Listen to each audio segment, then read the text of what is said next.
हरि ओम प्रणाम।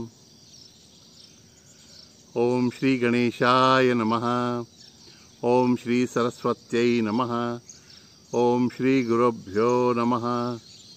ओम समस्त जन कल्याणे निरतं करुणामयं नमामि चिन्मयं देवं सद्गुरुं ब्रह्मविद्वरं सद्गुरुं ब्रह्मविद्वरम्।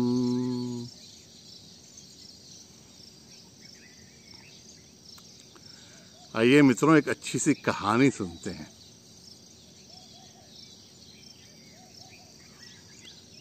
एक गांव के पास एक बीहड़ जंगल था।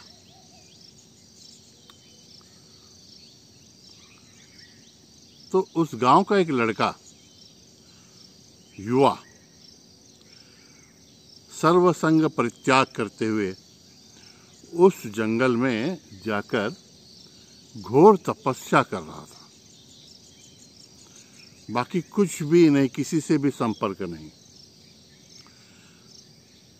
सिर्फ दोपहर के समय भिक्षा मांगने के लिए उस गांव में आता, बस उतना ही।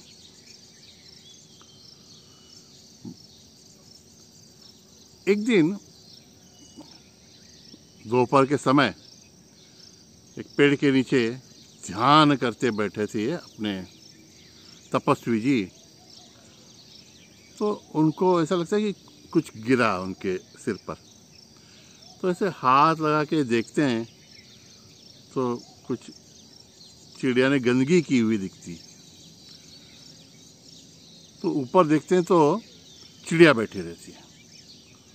उनका बड़ा क्रोध आता है। तपस्वी थे ना, बड़ा क्रोध आता है। और क्या होता है पता है?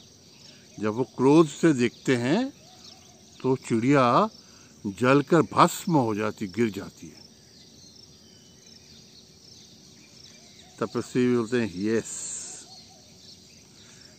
अब कुछ तपश्चर्या हुई।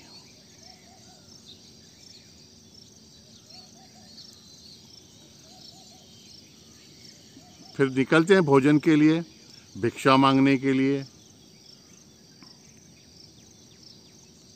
तो एक घर के सामने जाते हैं और आवाज़ लगाते हैं, माई कुछ भिक्षा दे दो। कुछ क्षण रुकते हैं, कोई नहीं आता घर में से बाहर। फिर से आवाज़ देते हैं, माई कुछ भिक्षा दे दो। फिर भी कोई नहीं आता।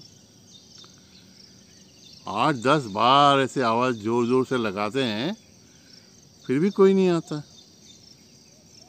तो तब हमारे तपस्वी जी को क्रोध आ जाता है। गुस्से से बोलते हैं, अरे कोई घर में है क्या? मर गए क्या सब लोग? कितनी आवाज लगा रहा हूं। इतने में घर में से एक गृहिणी भागते भागते बाहर आती है। तो महाराज शांत हो जाइए, मैं आपके वन में की वो चिड़िया नहीं हूं कि आपके क्रोध से जलकर भस्म हो जाऊं। शांत रहिए, थोड़ा रुकिए, अभी रोटी लाती हूं। महाराज तो हक्के बक्के रह जाते हैं। अरे अभी 10-15 मिनट पहले ये घटना हुई है वन में, और इनको कैसे पता चल गई? तो जब वो माई रोटी लेके आते हैं, महाराज बोलते हैं, रोटी रखो बाजू में, और उनके चरणों पे ही दंडवत डाल देते हैं। बोले, माई तुम बताओ भाई, तुम क्या साधना कर रही हो, क्या बात है? मैं इतना तपस्या कर रहा हूँ, लेकिन इतना तो मुझे भी कुछ प्राप्त नहीं हुआ। तुम बताओ तुम। वो बोलती है, नहीं भाई मुझे कुछ पता नहीं। ये तो क्या है, वो हमारे गुरु एक है, नुक्कड़ पर उनकी दुकान है, वहाँ पे जाके उनको कुछ पूछना है तो पूछ लो, मुझे तो इसमें का कुछ भी नहीं पता है। नाम वाम पूछ लेते हैं और नुक्कड़ पे जाते हैं, नाम वाम देखते रहते हैं कहीं पे। तो एक दुकान दिख जाती है। दुकान पे नाम तो बराबर रहता है, लेकिन दुकान पे काउंटर पे जो आदमी रहता है, ऐसे दाढ़ी वाला रहता है, और वो काम क्या करते रहता है, ऐसे मांस के टुकड़े करते रहता है, ऐसे ऐसे। तो ये दुकान के बाहर खड़े रह के इनको आश्चर्य होता रहता है कि क्या इसी दुकान का नाम बताया है क्या, और बताया होगा तो, लेकिन उनके गुरु कहाँ होंगे, ये तो आदमी कुछ मांस के टुकड़े कर रहा है। तो उन कसाई मामा का ध्यान जाता है इनके यहाँ, इनके पास, तो बोलते हाँ, बोलते आ जाओ, और उस मेरी बिटिया ने मेरे पास ही तुमको भेजा हुआ है, आ जाओ। महाराज को आश्चर्य का दूसरा धक्का लगता है कि इनको कैसे पता चल गया, क्योंकि फोन वोन तो कुछ उस समय थे नहीं। उनको भी दंडवत डाल देते हैं महाराज और बोलते हैं भाई बताइए कि आप लोगों को ये सब सिद्धियां कैसे प्राप्त हो गई, और आप तो ये काम कर रहे हैं, वो तो वो काम कर रही थी।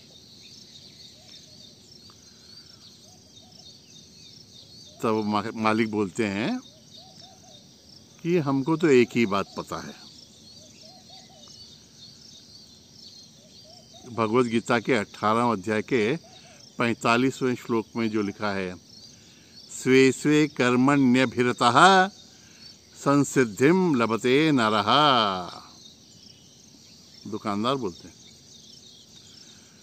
कि अपने वर्ण के अनुसार, आश्रम के अनुसार, वर्ण माने तुम ब्राह्मण हो, क्षत्रिय हो, वैश्य हो या शूद्र हो, वर्ण के अनुसार या आश्रम के अनुसार। आश्रम माने तुम ब्रह्मचारी हो, गृहस्थ हो, या वानप्रस्थी हो, या फिर सन्यासी हो। अपने वर्णाश्रम के अनुसार जो काम तुम्हारे जिम्मे आया है वह भगवान की सेवा समझकर करते रहो। ऐसा किसी प्रवचन में मैंने सुना था, तो वो ध्यान रह गया, वही बात मैंने उसको समझाई, और वही तो हम लोग करते हैं। अब तुम्हें लगेगा कि ये काम तो बड़ा हीन काम है, लेकिन समाज में ये भी तो आवश्यक है ना। जिनको इस प्रकार का भोजन चाहिए, वो ये काम मैं नहीं करूँगा तो किसी दूसरे को तो करना ही पड़ेगा ना। तो वंश परंपरागत ये काम मेरे पास आया है तो मैं कर रहा हूँ, और मैं इसको ऐसे करता हूँ कि इस काम से भी मैं भगवान की सेवा ही कर रहा हूँ, क्योंकि समाज की सेवा कर रहा हूँ। और समाज में जो दिख रहा है, जो लोग मेरे साथ में हैं, उनमें भी तो मेरा भगवान ही है। तो ये काम मैं भगवान की सेवा समझकर करता हूँ। और उस मेरी बिटिया को भी, वो मेरी मानस कन्या है, उसको भी सिखाया है मैंने कि बेटा ऐसा मत सोच कि तू सिर्फ खाना पका रही है, झाड़ू पोछा कर रही है, बच्चों को संभाल रही है, ऐसा मत समझ। तू जो भी काम कर रही है, खाना पकाना हो या बच्चों को संभाल, ऐसे समझ कि इन सब में जो भगवान है उनके लिए तुम कर रही हो। भोजन पका रही हो और उनको खिला रहे हो, तो उनमें के भगवान को ही तृप्त कर रही हो। बच्चों का संगोपन कर रही हो, तो भगवान ने ही इन बच्चों को तुम्हारे पास भेजा है, उनमें भी भगवान है, तो भगवान की सेवा समझ कर। स्वे स्वे कर्मण्यभिरतः संसिद्धिम लभते नरः, उन्होंने याद करके रखा था। बोले और एक बात है, हम लोग को दूसरा कुछ नहीं आता, शास्त्र वास्त्र हमने पढ़े नहीं है, पूजा अर्चा कर नहीं सकते, और करना भी है तो समय नहीं है, और शास्त्र शुद्ध पद्धति से नहीं हो सकता, ध्यान व्यान हमको कहाँ जमेगा, और उस बेटी को भी कहाँ समय है सब करने के लिए।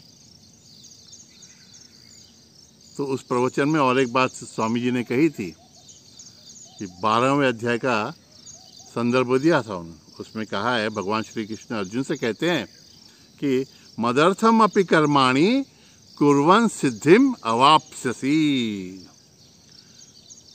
वो महाराज बता रहे थे स्वामी जी प्रवचन में कि अगर तुम कुछ भी नहीं कर सकते तो जो काम भी करते हो भगवान के लिए करना सीखो, या भगवान के लिए कुछ न कुछ करते रहो। अपने कर्मों से ही भगवान की अर्चना करो। तो हम ये काम करते हैं, मैं भी ये करता हूँ, मेरी बिटिया भी वही काम करती है। और जब जब अवसर प्राप्त होता है, यहाँ पे प्रवचन वगैरह चलते हैं, तो उसके आयोजन में कुछ मदद भी कर देता हूँ मैं। तो भगवान के लिए हमारा हर कर्म समर्पित रहता है। बस इससे ज़्यादा तो हमको कुछ पता नहीं। और संसिद्धि के बारे में हम सोचते ही नहीं कि हमें कुछ सिद्धि प्राप्त हो जाए। हम तो समझते हैं कि संसिद्धि हमारे लिए बस ईश्वर की प्राप्ति ही हो। तो इन उपायों से भगवान का स्मरण करते हुए, ईश्वरार्पण कार्य करते हुए हम भगवान के चरण कमलों का ध्यान करने के लिए उनके तस्वीर के सामने आके बैठ जाते हैं कभी कभी, जैसे समय मिले। और इसका परिणाम तुम देख रहे हो। कौन व्यक्ति किस स्वरूप में कौन सा उपदेश दे जाए कहा नहीं जा सकता।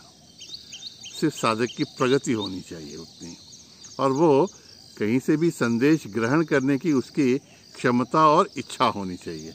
सही है ना? करेंगे हम भी ऐसा ही, अलर्ट रहेंगे, सावधान रहेंगे भगवान के उपदेश को ग्रहण करने के लिए, और उसके लिए कार्य करते रहेंगे। ये चिन्मय मिशन भी तो हमारे स्वामी जी कहा करते थे कि ऋषि का कार्य है। गुरुदेव जी का कार्य जो है एक ऋषि का कार्य है, क्योंकि वह भगवान का काम करते हैं। तो इसमें इस प्रकार की संस्था में जो भी काम हमसे बन सके करें, तो वो ईश्वर की सेवा ही हो जाती है।